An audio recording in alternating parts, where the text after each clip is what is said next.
Papai, o rio tá com fome hoje. Ele tá subindo as escadas e quer entrar, disse o pequeno Samuel, com os olhos arregalados e as mãos pequenas, apertando um rádio de pilha quebrado contra o peito.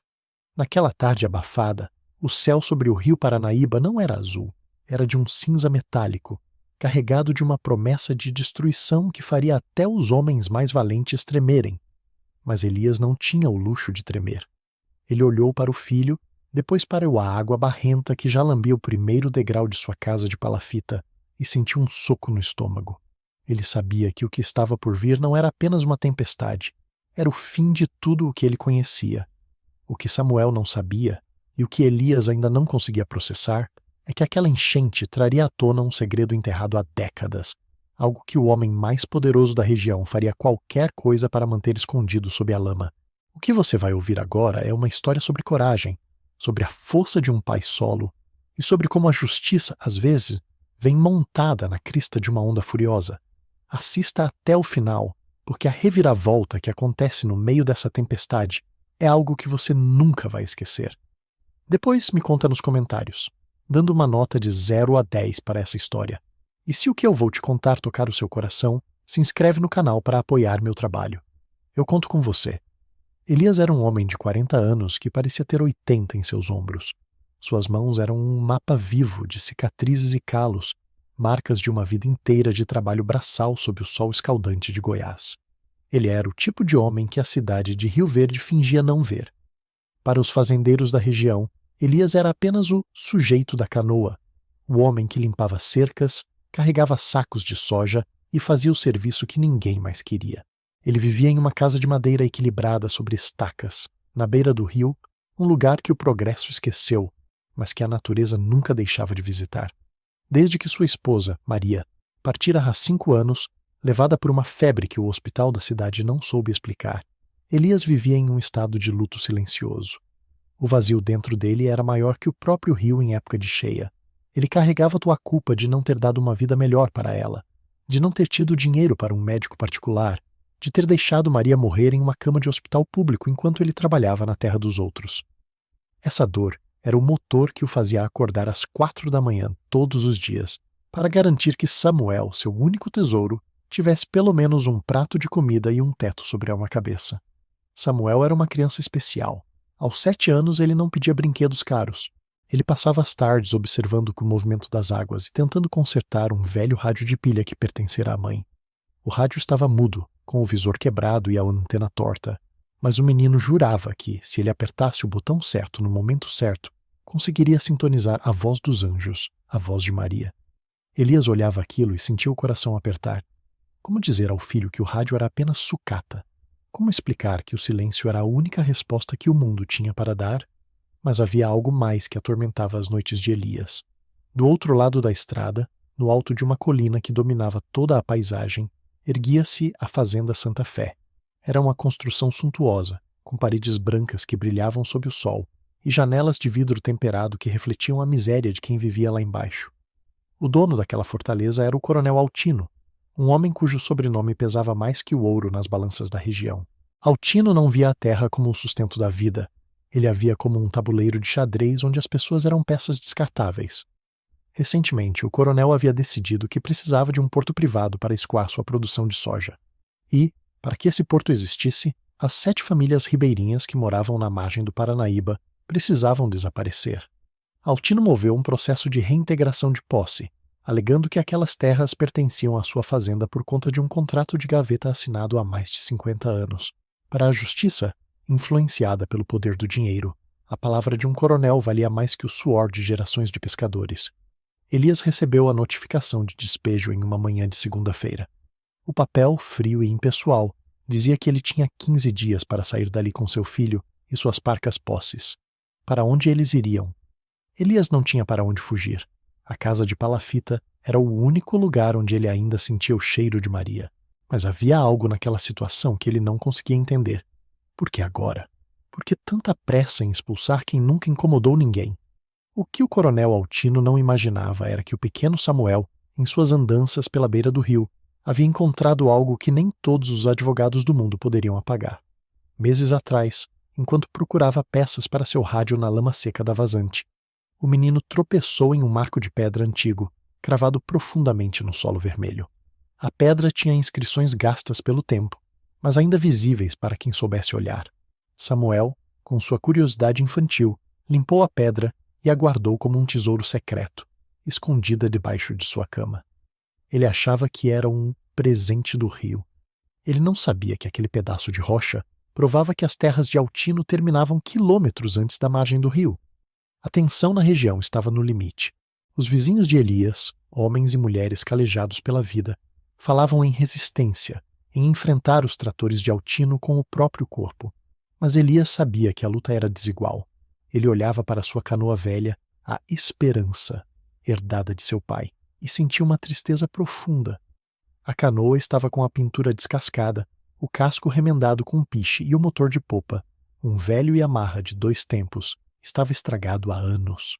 Para os olhos de quem via de fora, a esperança era um símbolo da decadência de Elias, mas para ele, aquela madeira de peroba rosa era a única coisa que ainda o conectava à dignidade.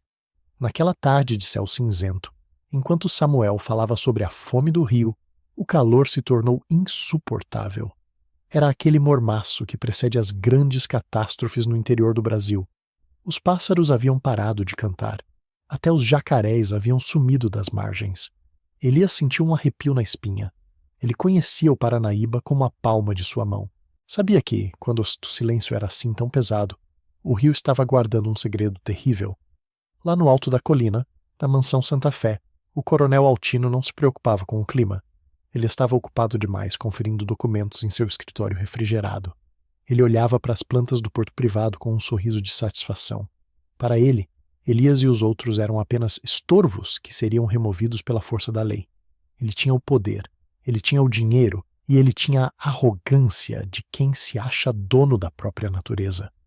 Altino havia mandado construir sua mansão bem na ponta da colina, ignorando todos os alertas ambientais, só para ter a vista mais privilegiada do vale. Ele achava que a altura o protegia de tudo. Ele não poderia estar mais enganado. A primeira gota de chuva caiu por volta das 5 da tarde. Não foi uma garoa, foi um impacto. Em poucos minutos o céu desabou em uma tromba d'água tão violenta que a visibilidade desapareceu. Na casa de Elias, a água do rio começou a subir em uma velocidade assustadora. As estacas de madeira rangiam sob a pressão da correnteza que trazia troncos, galhos e animais mortos. "Pai, a pedra está brilhando", gritou Samuel, apontando para debaixo da cama. Elias não entendeu o que o menino queria dizer. Ele estava ocupado demais tentando amarrar a canoa Esperança com uma corda reforçada. Mas havia algo naquela tempestade que era diferente de todas as outras. Não era apenas a chuva local, era a água que vinha das cabeceiras quilômetros acima, onde o solo não conseguia mais absorver nada. Enquanto Elias lutava para manter sua casa de pé, um estrondo surdo ecoou pelo vale. Não era um trovão, era o som da terra se rasgando. O solo da colina da fazenda Santa Fé, encharcado pela chuva incessante e desestabilizado pelas construções ilegais do coronel, começou a ceder. A engenharia arrogante da mansão, que deveria ser um símbolo de poder, transformou-se em uma armadilha mortal. O deslizamento bloqueou a única estrada de acesso à colina, isolando a fazenda do resto do mundo. E foi nesse momento que o impensável aconteceu. A água do rio, impulsionada pela tromba d'água na cabeceira, subiu 5 metros em menos de 1 hora. O primeiro andar da mansão de Altino, que ficava um pouco abaixo do nível da casa principal, começou a ser inundado. Os funcionários do coronel, percebendo o perigo iminente do desmoronamento da colina, fugiram em suas caminhonetes 4XR antes que a estrada fosse completamente bloqueada. Altino, porém, ficou para trás. Ele estava obcecado em salvar um cofre com documentos e joias, achando que o perigo era passageiro. Quando ele percebeu a gravidade, era tarde demais. Elias, do outro lado do rio, via os clarões dos raios iluminarem a mansão. Ele viu quando as luzes da fazenda piscaram e se apagaram definitivamente. O silêncio da colina era agora preenchido por um som aterrorizante. O grito de um homem desesperado que o vento trazia através da água. Elias reconheceu aquela voz. Era a voz do homem que queria tirar o teto de seu filho. Era a voz do coronel Altino. Nesse instante, Elias se viu diante do maior dilema de sua vida. O rio estava uma fera enfurecida. Entrar naquela água com uma canoa velha sem motor era um suicídio. Além disso, por que ele deveria arriscar a própria vida para salvar o homem que estava destruindo sua existência? Altino não teria piedade dele. Altino o deixaria morrer sem pensar 2 vezes. Elias olhou para Samuel, que estava sentado no canto da casa, segurando o rádio de pilha. O menino olhou para o pai com uma sabedoria que não pertencia a uma criança de 7 anos. Samuel se levantou, caminhou até Elias e entregou o rádio quebrado nas mãos calejadas do pai. Ele está com medo, pai. O rádio dele parou. Ele não está ouvindo os anjos, disse o menino com a voz calma. Elias sentiu um nó na garganta. Ele olhou para a esperança, a canoa que todos diziam ser lixo, e depois para o filho. Ele sabia que, se ficasse ali, estaria seguro, pois sua casa, construída com o saber ancestral dos ribeirinhos, estava preparada para a cheia. Mas se ele não fosse, o sangue de Altino estaria em suas mãos, e ele não era como o coronel. Ele não era um homem movido pelo ódio ou pela indiferença, mas isso era só o começo. O que Elias encontraria ao cruzar aquele rio mudaria não apenas a vida do coronel, mas a história de toda a região de uma forma que ninguém poderia prever. O que aconteceu em seguida foi ainda mais dramático. Elias respirou fundo, soltou a corda da canoa e olhou para Samuel uma última vez. Fica aqui, filho, não sai de casa por nada. Ele empurrou a canoa para a correnteza. Sem motor, apenas com a força dos braços e o conhecimento de quem nasceu e cresceu naquele leito de água, a esperança rangeu protestando contra a fúria do Paranaíba. Elias sentia cada batida do seu coração ecoar no remo de madeira. Ele estava entrando no estômago do monstro, e ele sabia que o rio não costuma devolver o que engole. Mas o que Altino estava fazendo naquele momento, dentro da mansão que se tornava sua tumba, era algo que Elias jamais imaginaria. O poder do coronel estava se dissolvendo na lama, e a única coisa que restava era o terror de um homem que descobriu, da pior maneira possível, que o dinheiro não compra fôlego debaixo d'água. E é aqui que a história toma um rumo que vai te deixar sem fôlego. O encontro desses 2 homens, no meio da maior tragédia da história da beira-rio, estava prestes a revelar uma verdade que estava escondida não apenas na pedra de Samuel, mas no passado sombrio da família Altino. A canoa Esperança gemia. Cada onda que batia no casco de peroba rosa parecia um martelo tentando estilhaçar o último legado do pai de Elias. A escuridão era quase total, rasgada apenas pelos clarões violentos dos raios que revelavam um cenário de guerra. Árvores inteiras passavam raspando pela lateral do barco, e o cheiro de terra molhada se misturava ao odor metálico da chuva. Elias não tinha motor, mas tinha algo que o coronel Altino nunca conseguiria comprar: o leque das águas. Ele sabia ler os redemoinhos, entendia que o rio, por mais furioso que estivesse, sempre deixava um caminho de menor resistência para quem o respeitava. Força, velha amiga. Só mais um pouco, murmurava Elias, os músculos das costas queimando como se estivessem em brasas. Ele remava com uma precisão cirúrgica, desviando de destroços que poderiam partir sua canoa ao meio. A cada metro avançado, o grito de socorro do outro lado ficava mais nítido, perdendo o tom de autoridade e se transformando em um ganido de puro terror. Elias sentia o suor frio escorrer por baixo da capa de chuva improvisada. Ele estava arriscando ficar órfão o próprio filho para salvar o homem que queria deixá-los na rua. Mas havia algo naquela noite, algo que Samuel dissera sobre o rádio e os anjos, que não permitia que ele desse meia volta. Mas isso era só o começo de uma provação que testaria os limites da sanidade de Elias.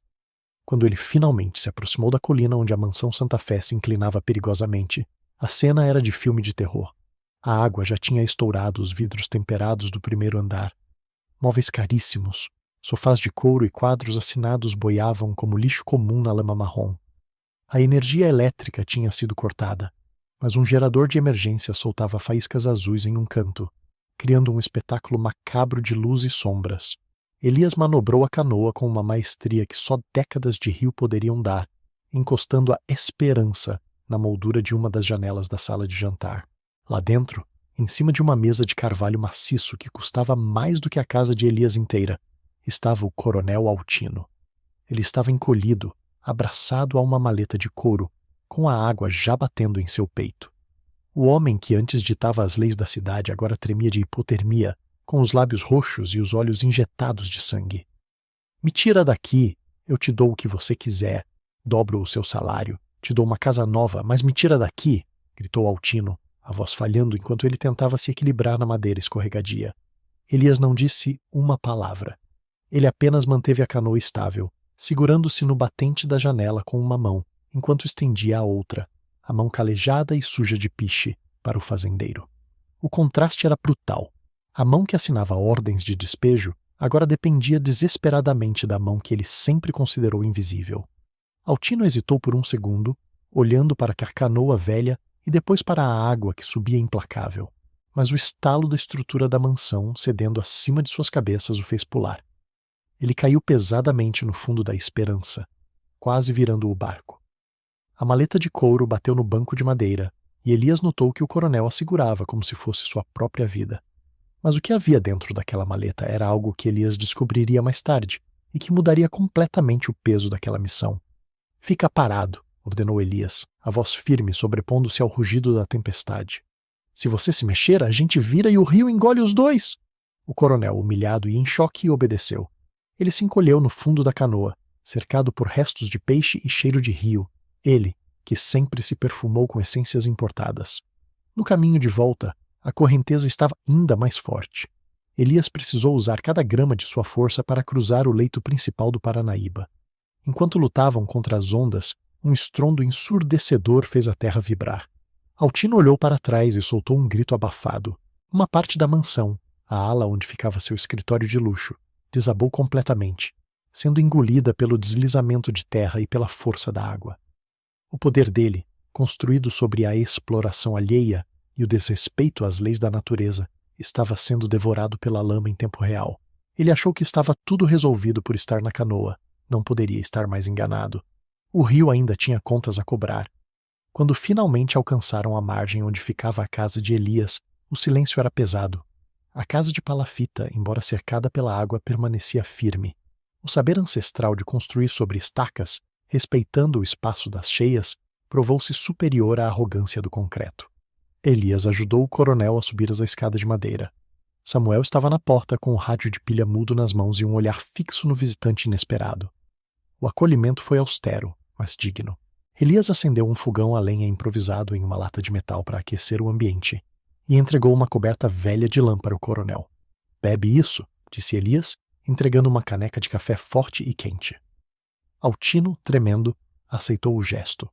Ele olhava ao redor, para as paredes de madeira nua e o teto de zinco onde a chuva tamborilava sem parar. Aquele era o lugar que ele chamara de Favela Ribeirinha em seus documentos legais. Agora, era o único lugar seco em quilômetros.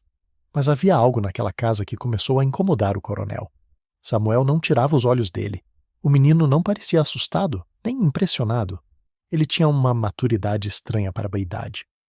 «O senhor perdeu o seu cofre?» perguntou Samuel com a voz clara. Altino engasgou com o café, seus olhos saltando para a maleta de couro que ele ainda mantinha por perto. «Como você sabe de cofre, moleque?» rosnou o fazendeiro, tentando recuperar um pouco de sua arrogância perdida.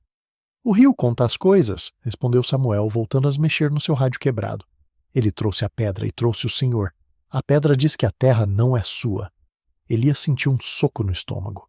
Ele sabia que o filho tinha encontrado algo, mas não sabia que o menino tinha coragem de dizer aquilo na cara do homem mais perigoso da região. O coronel empalideceu, não apenas pelo frio, mas por algo que a criança dissera. Naquela noite, ninguém dormiu. Enquanto a tempestade lá fora continuava a fustigar a região, dentro da pequena casa de madeira, o ar estava carregado de segredos. Elias percebeu que o comportamento do coronel mudou drasticamente depois da fala de Samuel. Ele não parecia mais apenas um homem resgatado. Parecia um homem acuado, e isso era só o começo. O que Elias não sabia era que a poucos metros dali, em uma casa vizinha que também resistia bravamente, vivia Dona Benta, uma senhora de quase 90 anos que fora cozinheira do pai de Altino.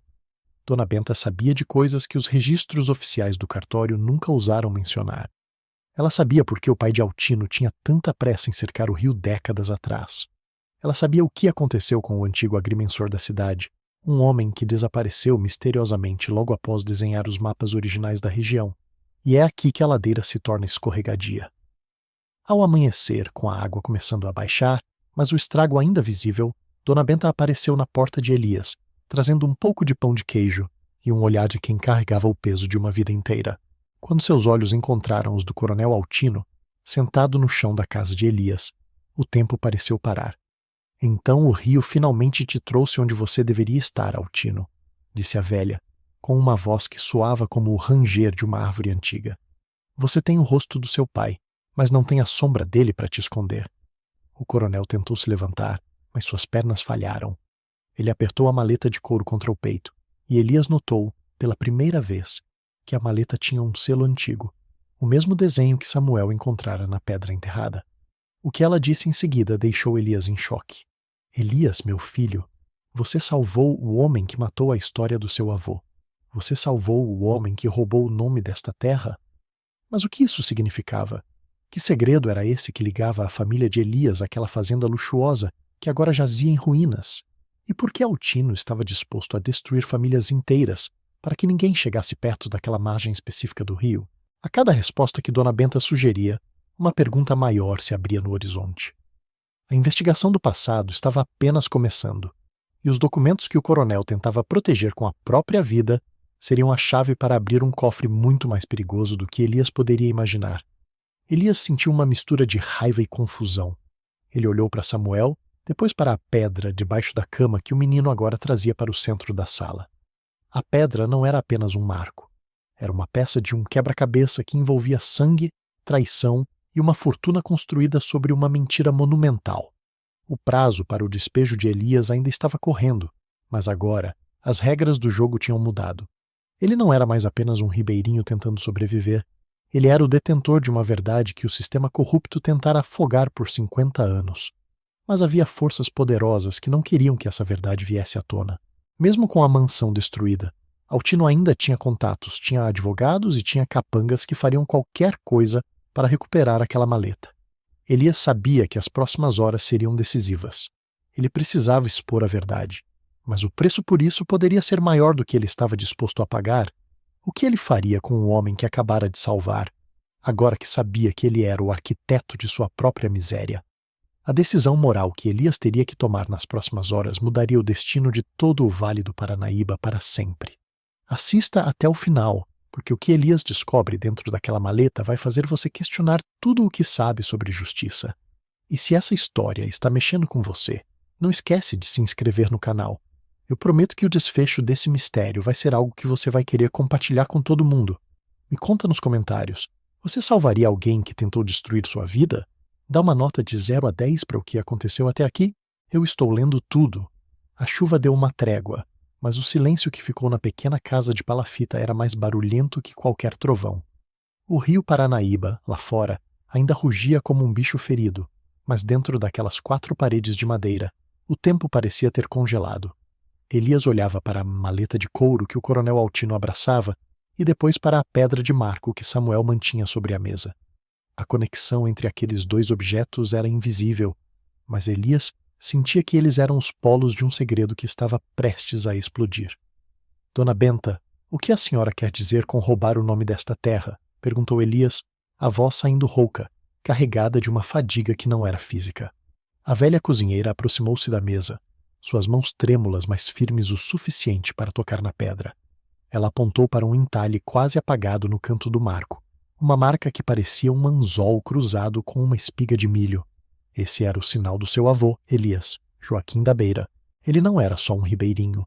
Ele era o dono legítimo de tudo isso aqui, antes do pai do Altino aparecer com papéis falsos e promessas de progresso.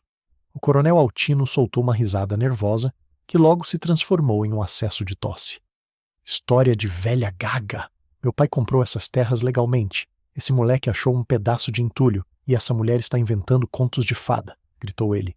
Mas seus olhos, fixos na maleta, o traíam. Ele sabia que o castelo de cartas estava balançando, mas havia algo que Elias não esperava. Ele achou que estava tudo resolvido por ter salvado o homem. Não poderia estar mais enganado. Elias deu um passo à frente. O vazio que ele sentia desde a morte de Maria agora era preenchido por uma indignação fria. Ele estendeu a mão para a maleta. Se é tudo legal, coronel, o senhor não vai se importar de mostrar o que tem aí dentro. O senhor salvou isso antes de salvar a própria pele. Deve ser muito importante. Altino tentou recuar, mas as paredes da casa de Elias eram estreitas. Ele não tinha para onde fugir.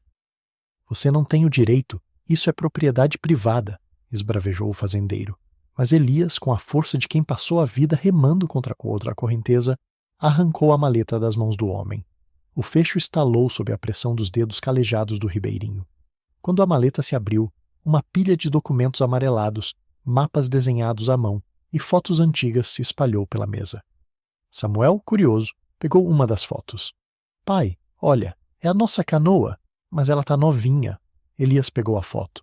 Era uma imagem de 50 anos atrás. Nela, um homem muito parecido com Elias estava ao lado de um agrimensor, segurando um mapa. No fundo, a pedra de marco que Samuel encontrara estava sendo cravada no solo. No verso da foto, uma anotação a caneta tinteiro dizia: limites finais da posse de Joaquim da Beira. Terras de Altino começam após a encosta. Era a prova cabal. O coronel não só sabia da verdade, como carregava as provas do crime consigo, talvez para destruí-las assim que o despejo fosse concluído. Mas as coisas estavam prestes a ficar ainda piores. O coronel Altino, percebendo que o jogo tinha virado, mudou de estratégia. Sua expressão gélida voltou. Você acha que esses papéis valem alguma coisa, Elias? Eu sou o sistema. Eu tenho os juízes, tenho os advogados, tenho a polícia. Você é um Zé Ninguém com um barco furado. Se você tentar usar isso contra mim, eu garanto que você e esse moleque não duram uma semana na estrada. O prazo para o despejo agora parecia uma sentença de morte. Não de moradia, mas de vida. Elias sentiu um soco no estômago. Ele olhou para Samuel, que apertava o rádio de pilha contra o peito. A segurança do filho era sua prioridade. Mas o que Dona Benta disse em seguida mudou tudo. O agrimensor daquela foto, Elias, ele não desapareceu. Ele foi calado, e o pai do Altino pagou por esse silêncio com a vida do seu avô. A revelação caiu como uma bomba. O crime de Altino não era apenas financeiro. Era uma mancha de sangue que atravessava gerações. Elias sentiu uma fúria que nunca conhecera. Ele poderia simplesmente jogar o coronel de volta no rio, deixar que a natureza fizesse a justiça que os homens negavam. Mas ele não era um assassino. Ele era um pai, e precisava ser o exemplo para Samuel. E foi aí que a ladeira escorregadia da tensão aumentou. O rádio de pilha de Samuel, aquele objeto mudo que simbolizava a esperança perdida, subitamente soltou um chiado estridente. O menino começou a girar o botão sintonizador com urgência. Pai, eu tô ouvindo! Os anjos estão falando! Gritou Samuel. No meio do chiado, uma voz metálica começou a emergir. Não eram anjos. Era o rádio da polícia da cidade vizinha, sintonizado em uma frequência de emergência que essa antena torta do rádio velho, por um milagre da física ou do destino, conseguiu captar. Eles estavam falando sobre o desmoronamento na Fazenda Santa Fé. Estavam enviando equipes de resgate. Elias sabia que, se esperasse os resgatistas chegarem, o coronel recuperaria seu poder e os documentos sumiriam para sempre. Ele tinha poucas horas para tomar uma decisão moral: entregar o coronel para as autoridades com as provas ou aceitar o suborno que Altino, agora desesperado, começava a sussurrar em seu ouvido. 50 mil reais, Elias, agora. Eu te dou o dinheiro, você queima esses papéis e eu deixo sua casa em paz. Pensa no futuro do seu filho. 50 mil reais. Para um homem que ganhava a vida limpando cercas, aquilo era uma fortuna inimaginável. Daria para comprar uma casa na cidade, colocar Samuel em uma escola boa, talvez até consertar a esperança de verdade. Elias olhou para o dinheiro invisível e depois para a dignidade estampada no rosto de Dona Benta. Mas ele sabia que, se aceitasse, o sangue de seu avô continuaria clamando por justiça no fundo do rio. Eu não estou à venda, coronel, disse Elias, com uma calma que assustou o fazendeiro. Ele começou a recolher os documentos e os colocou dentro de um saco plástico impermeável, o mesmo que usava para guardar a certidão de nascimento de Samuel e as fotos de Maria. Ele ia levar aquilo para a cidade. Ele ia enfrentar o sistema, mas Altino não ia desistir sem lutar. Mesmo debilitado, ele tentou avançar sobre Elias, e um confronto físico começou no meio da sala apertada. A caneca de café voou. A pedra de marco caiu no chão com um baque pesado. Elias conseguiu imobilizar o homem, mas nesse momento, o rádio de Samuel captou outra transmissão. Atenção, equipe de solo. Recebemos ordens diretas do gabinete do coronel para priorizar a recuperação da maleta de couro. Repito, o conteúdo da maleta é prioridade absoluta. Uso de força autorizado se necessário. Elias percebeu que a corrupção de Altino ia muito além do que ele imaginava. O sistema não estava vindo para salvar o homem. Estava vindo para salvar a mentira. Ele estava cercado. O rio atrás dele, a polícia corrompida à frente, e um vilão dentro de sua própria casa. O que ele faria? Como proteger Samuel e a verdade ao mesmo tempo? A cada minuto que passava, o som dos motores de helicóptero ficava mais próximo. Elias sabia que precisava esconder os documentos em um lugar que ninguém procuraria. Mas onde? Sua casa era pequena, o terreno estava inundado. Foi então que ele olhou para o rádio de pilha de Samuel. O menino entendeu o olhar do pai. Eles tinham pouco tempo. Assista até o final, porque o que Elias faz para esconder a prova final é de uma inteligência que só quem vive da terra possui. E se você acha que a justiça deve prevalecer, não importa o tamanho do vilão, se inscreve no canal e deixa sua nota de 0 a 10 para a coragem do Elias. Eu estou acompanhando cada comentário de vocês, e a parte final dessa história vai te mostrar que, às vezes, o que parece quebrado é a única coisa que realmente funciona. Fica comigo, porque o confronto final está prestes a começar. O som das pás do helicóptero cortando o ar úmido era como o rufar de tambores de uma execução. A luz forte do holofote varreu a superfície do rio, encontrando a pequena casa de palafita que ainda se equilibrava teimosamente sobre o Paranaíba. Dentro da sala, o coronel Altino sorriu, um sorriso manchado de sangue e arrogância. Acabou, Elias. Meus amigos chegaram. Devolve essa maleta e talvez eu esqueça que você tentou me assaltar. Elias sentiu o peso do mundo em suas mãos. Ele olhou para Samuel e viu que o menino não tinha medo. Ele tinha uma determinação que parecia vir de outras vidas. Põe aqui, pai, sussurrou o menino, abrindo a tampa traseira do rádio de pilha quebrado. O compartimento que antes guardava pilhas velhas era o único lugar seco e improvável. Elias dobrou os documentos plastificados e o mapa antigo com cuidado, encaixando-os dentro da carcaça de plástico. Samuel fechou a tampa com um clique seco. No momento em que a porta da casa foi escancarada por homens fardados, Elias entregou a maleta de couro vazias ao coronel. Altino se agarrou com a ganância de um náufrago. Ele tentou me matar, gritou lá o fazendeiro para os policiais. Me manteve como refém. Levem esse lixo daqui. Elias não resistiu. Ele apenas abraçou Samuel e deixou que os homens o algemassem. Ele achou que estava tudo resolvido por ter salvado o segredo. Não poderia estar mais enganado. O sistema era mais profundo do que ele imaginava. Mas o que ninguém esperava era que a própria natureza ainda não tinha terminado seu acerto de contas. O desmoronamento da mansão Santa Fé não apenas destruiu paredes, ele expôs canos de esgoto clandestinos que despejavam veneno diretamente no rio há décadas. Enquanto Elias passava 3 dias em uma cela fria na cidade, a notícia do crime ambiental de Altino começou a vazar.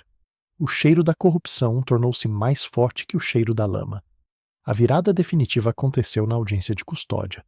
O juiz, um homem que não pertencia ao círculo de amigos de Altino, olhou para o coronel que estava sentado na primeira fila, recuperado e cercado por advogados. O senhor afirma que o réu roubou documentos de sua propriedade? Perguntou o magistrado. Altino confirmou, confiante. Foi então que Samuel entrou no tribunal, carregando o rádio de pilha e o marco de pedra que Dona Benta ajudara a transportar. Meu pai não roubou nada. O rio devolveu o que era nosso, disse a criança, com uma voz que fez o tribunal silenciar. Sob o olhar atônito de todos, Elias pediu para abrir o rádio. Quando os documentos originais com a assinatura do avô de Elias e o selo do agrimensor assassinado foram colocados sobre a mesa do juiz, o silêncio foi absoluto. A prova técnica era inquestionável. O marco de pedra, com as coordenadas geográficas gravadas há 50 anos, desmentia todos os mapas falsos que o coronel usara para expulsar os ribeirinhos. A queda do vilão foi rápida e humilhante. Diante das provas de fraude, falsificação de documentos e a suspeita de homicídio que o Ministério Público prontamente reabriu, a ordem de prisão foi invertida. Altino saiu do tribunal não como o dono da cidade, mas como um criminoso comum, algemado pelas mesmas mãos que ele costumava apertar em festas de gala. Seus bens foram bloqueados e o porto privado, que seria construído sobre a miséria alheia, foi cancelado definitivamente. Semanas depois, o solo vermelho da margem do rio começou a secar. A reconstrução da beira-rio não foi feita com concreto, mas com dignidade. O coronel Altino, para evitar uma pena maior, foi obrigado a fazer um acordo de reparação histórica. Ele teve que retirar todos os processos contra os ribeirinhos e doar uma área de terras altas para a criação da escola de manejo sustentável Joaquim da Beira. Elias não aceitou 1 centavo de indenização em dinheiro para si. O rio já me deu o que eu precisava, dizia ele. Ele aceitou o cargo de instrutor-chefe, ensinando os jovens da região a lerem as águas e a respeitarem a mata ciliar. Ele agora era o guardião do Paranaíba, o homem que transformou uma canoa velha em um símbolo de resistência. A cena final da nossa história é de uma paz profunda. O sol está se pondo, pintando o rio de dourado. Elias e Samuel estão sentados no novo porto, um lugar simples, feito de madeira de reflorestamento. A canoa Esperança está ali, pintada de azul e branco, flutuando orgulhosa. O rádio de pilha, agora limpo e restaurado, está entre os dois. Samuel gira o botão e, desta vez, não sai chiado, nem vozes de polícia. Começa a tocar uma música suave, uma moda de viola que Maria adorava cantar. Ouviu, pai? Os anjos aprenderam a cantar, disse o menino, encostando a cabeça no ombro do pai. Elias fechou os olhos e, pela primeira vez em 5 anos, o vazio em seu peito estava preenchido. A justiça não tinha vindo de um papel, tinha vindo do caráter de um homem que se recusou a afogar sua alma na lama da ganância. A lição que fica é que a riqueza verdadeira não está no que você acumula, mas no que você está disposto a salvar quando tudo ao seu redor desmorona. A dignidade de Elias foi o único alicerce que a mágoa não pôde levar. Se essa história tocou você de alguma forma, se você acredita que a honestidade ainda é a maior força do mundo, se inscreve no canal. Eu prometo trazer histórias assim com frequência, para fazer seus dias um pouco mais leves, e mostrar que a justiça sempre encontra um caminho, nem que seja por meio de uma canoa velha. E me conta nos comentários de 0 a 10 que nota essa história merece. Eu leio tudo o que vocês escrevem. Até a próxima história.